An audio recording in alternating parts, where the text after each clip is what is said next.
Então, esse material, ele trata sobre algumas aplicações em eletricidade, como motores, alto-falantes, são coisas que estão relacionados intimamente, né?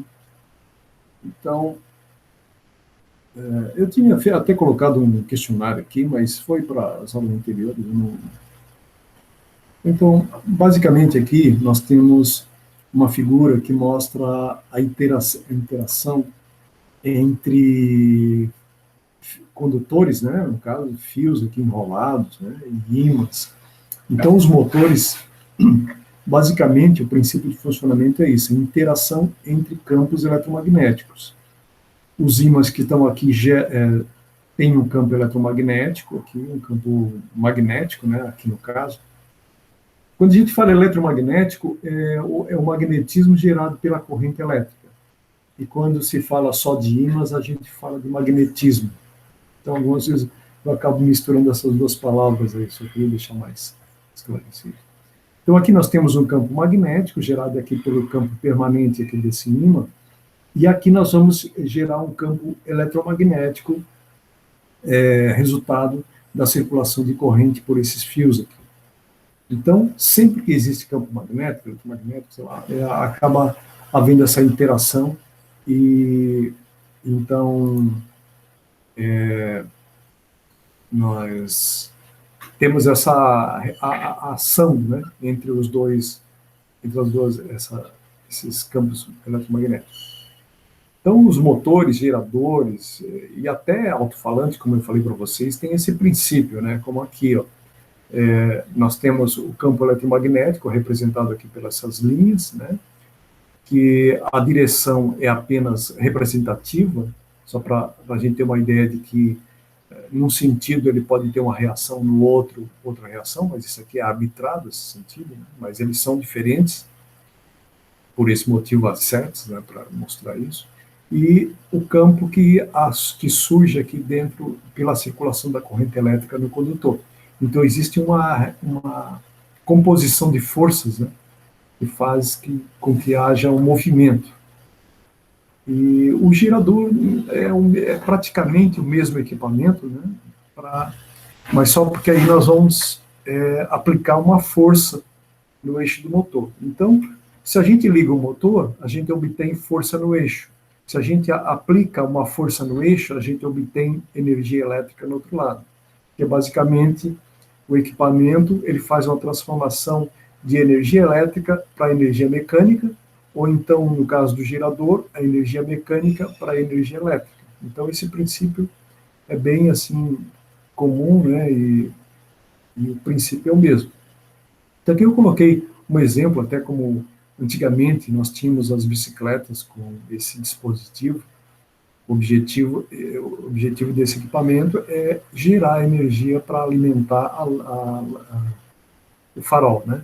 Que hoje pelas facilidades que se tem de baterias, isso acabou até meio fora de uso, né? A gente não encontra mais esse tipo de equipamento.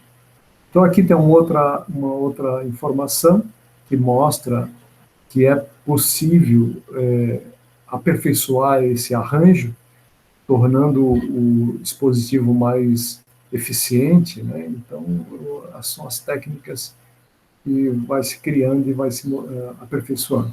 Aqui eu botei diversos links para que vocês quiserem informações adicionais, né? Tem vários outros links aqui. E aí eu queria mostrar, inclusive, para vocês assim consolidarem mais esse conceito, que até o próprio alto-falante tem o mesmo princípio.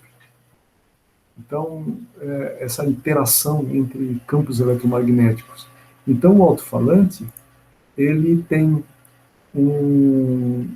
aqui uma região, um ímã permanente, né? Ou melhor, pode ser aqui, ó, aqui aparece também. Aqui aparece um ímã permanente, né? E aqui tem uma bobina, aqui, um indutor, aqui, né? Circulando aqui um papelão do cone do alto-falante. Então, quando o equipamento de áudio aqui, ele emite uma corrente elétrica, essa corrente elétrica gera um campo magnético que vai interagir com o ímã permanente. E essa iteração faz com que o cone seja movimentado para frente e para trás, né? Reproduzindo o som que veio na forma de corrente elétrica. Então, aqui nós temos a reprodução do som pelo alto-falante. Então, não deixa de ser um motor também, né, onde a corrente elétrica interage com o ímã. O princípio é o mesmo. Então, eu só queria mostrar assim rapidamente algumas coisas. Assim, né? Inclusive, o microfone também tem o mesmo princípio, que aí é exatamente o contrário, né? O alto-falante faz exatamente o contrário, no caso do microfone e alto-falante, né? Aí eu até coloquei alguns circuitinhos aqui para mostrar, né? Porque a minha intenção era montar alguma coisa, né? Se nós tivéssemos presenciais. Então, tem um circuitinho bem simples que dá para construir e fazer, no caso, uma aplicação, assim, uma demonstração, né? Então, agora vamos agora para o assunto que eu previa para hoje. Estamos.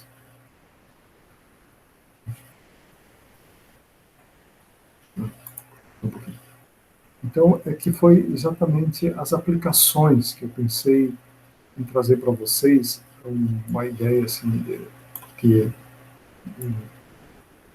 aplicações, né? Porque é importante para sabermos, de acordo com o equipamento, né? O dispositivo que a gente queira montar. Então, nós vamos escolher o equipamento mais adequado. No caso, né, o produto que vocês queiram desenvolver, né? Então, vocês podem fazer uma escolha do equipamento mais adequado. Aqui eu estou até prevendo outras informações que eu não cheguei ainda até lá, mas eu quero mostrar pelo menos essa parte de motores aqui. Então, o motor elétrico está presente em muitos produtos, né, que a gente já conhece. Então, o que é que faz o motor? Converte energia elétrica em energia mecânica. E o que é que faz o gerador? Converte energia mecânica em elétrica. Estou falando assim de forma mais rápida para depois a gente conversar e vocês podem ter alguma dúvida, alguma coisa que vocês já têm em mente, né? Então, nós temos motores na indústria, em equipamentos comerciais e residenciais, e existem motores de corrente alternada, motores de corrente contínua, motores de passo. Então, cada uma delas, o princípio é o mesmo, mas tem algumas características que são melhoradas, né, para que tenha uma aplicação mais específica, mas o princípio de interação entre campos eletromagnéticos é o mesmo. A gente, normalmente, o motor trabalha com rotação, menos o motor de passo, né, que o motor de passo é feito mais para posicionamento, e os demais motores, eles ficam girando continuamente, né, então, basicamente, por isso tem esse parâmetro que é RPM, que normalmente é informado nos motores, né. O número da rotação depende do número de polos. Então, se tem mais polos, a velocidade é menor, e se tem mais polos, a velocidade é menor, se tem menos polos, a velocidade é maior, algumas coisas assim que só para... Então, nós temos motores de corrente alternada, motores de corrente contínua. O motor de corrente alternada pode ser monofásico, bifásico, trifásico. Então, cada um deles tem uma característica. Pode operar em diversas tensões, eles foram projetados para determinada tensão. Então, cada um deles, né, vai ter algumas características diferentes, né? Motores de corrente alternada e monofásico são usados para ventiladores, compressores de ar-condicionado, geladeira, né? Motores de portões, né? Motor monofásico, né, que tem uma única fase, eles podem ter diversos mecanismos de partida, né? Então, eu não mostrei assim com mais detalhes isso, mas se vocês quiserem, eu posso me aprofundar. Eu não sei se isso aí é assim de interesse de vocês. Então, eu dei uma panorâmica assim mais para e podemos focar alguma coisa específica, caso vocês queiram. Né? Então, a partir do motor monofásico, né, que aqui é o motor monofásico, ele precisa de um artifício para partir, porque o campo magnético de monofásico ele é pulsante e ele precisa ser dado um torque para movimentar o motor, né? Então por isso que existem essas particularidades aqui, como fase dividida, capacitor de partida, capacitor permanente, motor com capacitores, dois capacitores, motores com é, espira de sombra, existem vários dispositivos para isso.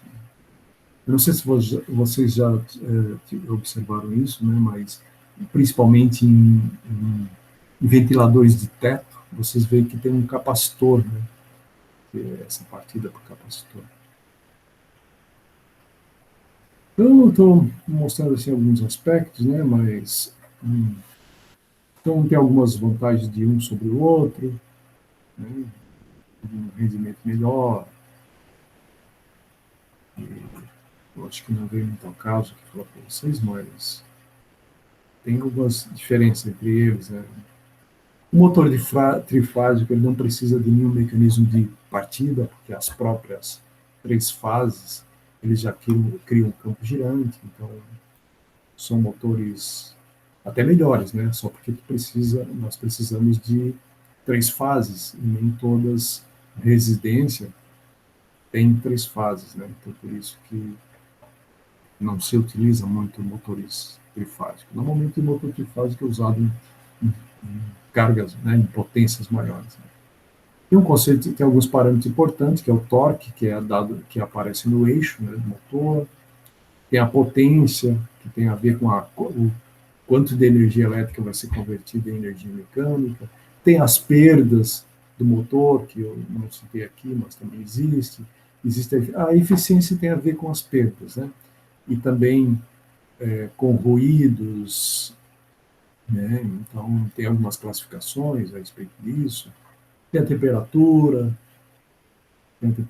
que o motor gera e tem a temperatura que ele pode trabalhar também no ambiente, né? Tem a questão da resistência de agente externo, que ele pode receber é, poeira ou não, pode receber respingo de água ou não.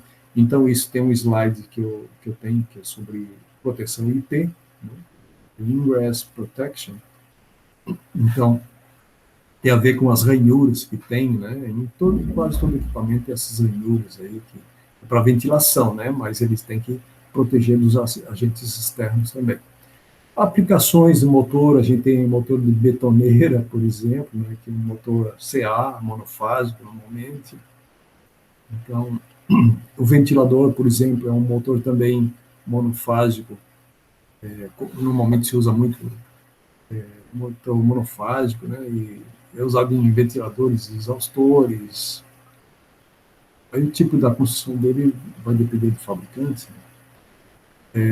Mas normalmente eles têm um controle de velocidade, né? Então pode mexer com rolamento, com número de polos, né? Porque a gente viu que o número de polos altera a velocidade. Então vai depender do fabricante, mas normalmente pode. Tem desentupidora, né? Com motor que também é um motor monofásico, um motor CA monofásico. Motor de elevadores, né? Também pode ser monofásico e pode ser de corrente contínua também. Tem algumas tecnologias diferentes. Muito interessante essa parte de elevadores também.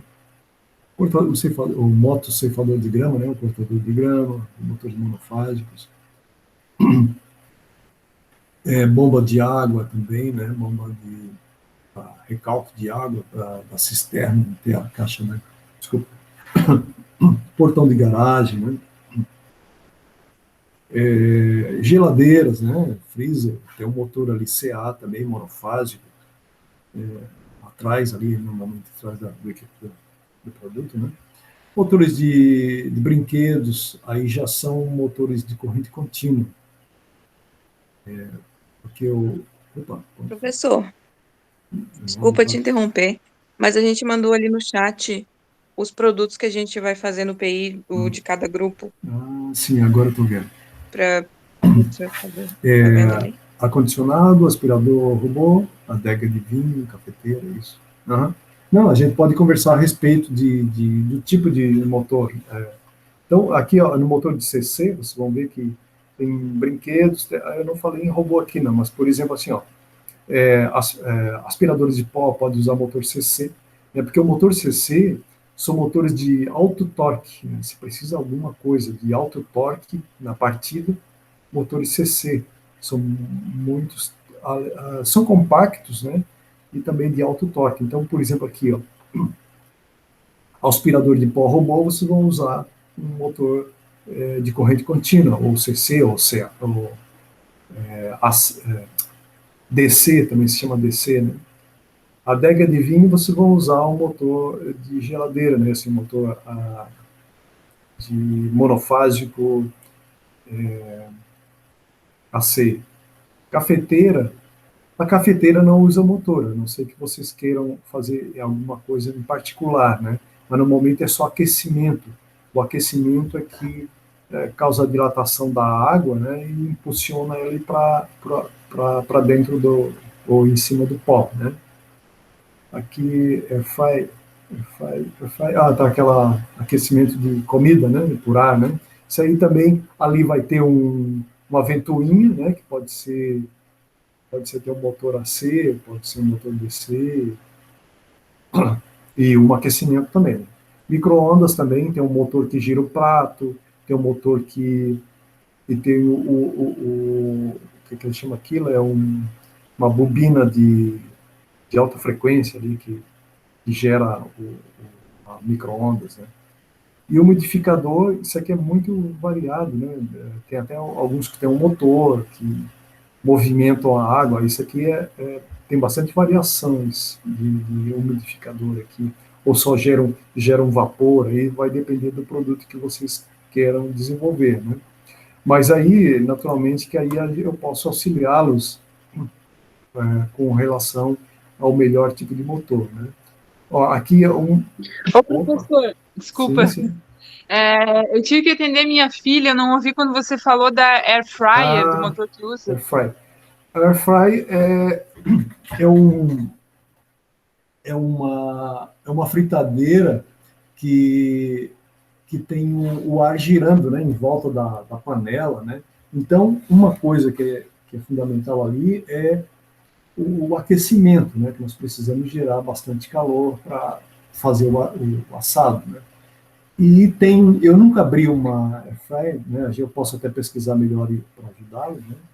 Inclusive, eu fiz um projeto, eu estava fazendo um projeto no Airfry para melhorar o Airfry, e, porque eu acho meio.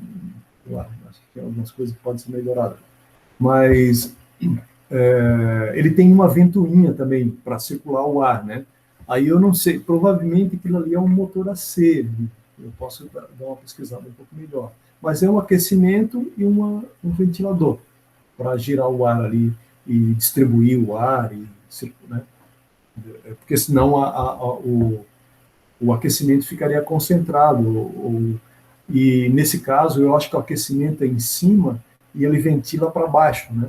Então tem uma coisa assim que a gente pode estudar melhor, eu posso ajudá-lo nesse sentido, assim, para a questão de funcionamento. Ok? Era Ah, isso? perfeito, obrigada. Não, mas aí a gente pode ir conversando. Ah, então aqui ó, tem um motor de fechadura, né, aqui na apresentação. Então esse negócio redondinho aqui, ó, possivelmente é um motor aqui, né, que ele vai mover essas engrenagens. Então tem, né, aqui ó, aqui é um motor de corrente contínua do vidro do automóvel. Aqui é um motor de arranque de automóvel, né, um motor extremamente, esses fios aqui são extremamente grossos, porque a corrente que passa na partida do motor é muito alta. E o motor, para fazer isso, é realmente, se a gente quer um motor de força, né, e que essa força ainda pode ser controlada pela intensidade da corrente, nós temos que usar motor de corrente contínua. Porque, se vocês já observaram, né, o motor de arranque, ele precisa movimentar o motor, são 4 pistões, tá? E os pistões vão fazer compressão de ar. No momento em que o motor ainda não está ligado, quem dá conta disso é o motor de arranque. E ele é extremamente forte. Tanto é que dificilmente esses motores queimam.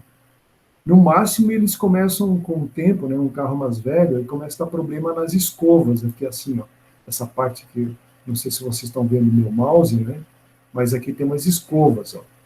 Mas esses fios que estão aqui, se vocês estiverem vendo o meu mouse, eles são extremamente grossos, né, eles têm um projeto assim para receber correntes altíssimas. Então, por isso que o motor de arranque é só quando a gente dá a partida no motor, né, exige muito da bateria. Por isso que a bateria é de 30, 40 amperes, né, porque essa é a corrente que tem que partir da bateria e vai até o motor, para que o motor consiga mexer a árvore de manivelas ali dos pistões e mexer 4 pistões comprimindo o ar ali dentro, né? Então é muito peso, muita força que tem que ser feita. Esses motores são extremamente fortes. Se vocês querem motor forte, é um motor de arranque de carro. E atualmente, né, nós estamos começando agora com os motores de veículos, né? Então isso aqui é um motor de, sei lá, pode ser até de ônibus, então, fabricação da Siemens, mas pode ser de automóveis também. Então, são motores elétricos, aqui é um motor central, né? Mas existem outros modelos. Tem uns que são, aqui, por exemplo, são 2 motores, um em cada roda. Tem uns que são diretamente acoplados à roda. Então, hoje, cada vez mais, né, nós vamos começar a ver esse tipo de motores aí, porque a tendência é os carros serem convertidos para cidade, né? Aqui é um motor, esse motor aqui é extremamente forte, são os motores universais. Os motores universais, eles são basicamente motores de corrente contínua. Como está escrito aqui, ele pode operar de 60 Hz até zero, ou seja, até corrente contínua. Por isso é chamado de motores universais, porque eles podem operar, né, nessa faixa de frequência.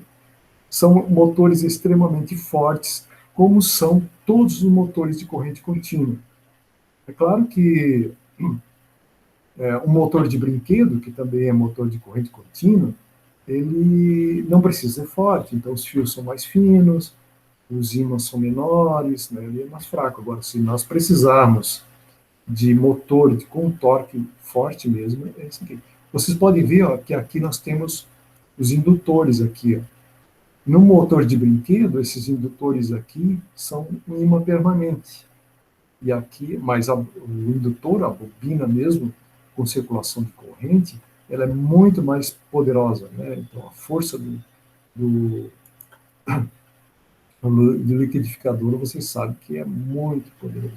Aqui eu só mostrei aqui um esquemático, assim, bem simples, como é que é, né? Porque aqui tem um motor que é uma parte girante, né?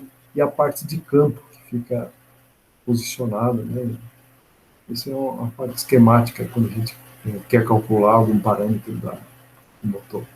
Mas aqui, ó, o motor universais existe de 250 volts até 1,5 volts. Geralmente, o secador de cabelo usa um motor universal. Ou a gente poderia dizer motor de corrente contínua, né? Mas algumas vezes as publicações falam em motores universais, mas universal e contínuo é praticamente a mesma coisa. Esse site aqui, ó, eu até coloquei o link aqui, ó, eu não sei se eu vou conseguir mostrar para vocês. Aqui nós estamos falando de motor de passo, né? O motor de passo é bem interessante porque o motor de passo é feito para assumir posições e ficar parado naquela posição. Então, por exemplo, um motor de impressora, né? Muito comum assim, de ver a questão do motor de impressora. Então, ele vai girando o cilindro para movimentar o papel, coloca a cabeça impressora em determinadas posições, vai mudando de forma precisa, mas ele vai e para em cada posição. Então, o motor de passo é bem interessante porque tem essa característica. Então, terminamos aqui. Eu vou tentar acionar, e se eu consigo mostrar isso aqui para vocês, esse desenho. Eu não sei se eu consigo já.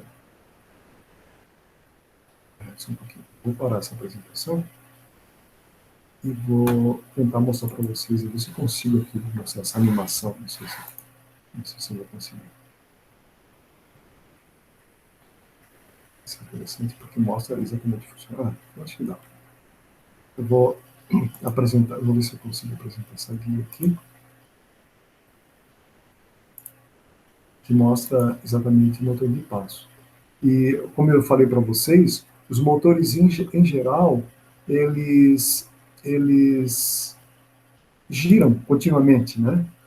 E o motor de passo, não. O motor de passo ele é feito para se posicionar em ângulos bem específicos. Vocês estão conseguindo ver aí a animação? Sim. Ok, obrigado. Então, vocês podem ver que aqui embaixo tem um controle eletrônico, tá vendo? Esses circuitos que tem aqui são transistores, são chaves eletrônicas.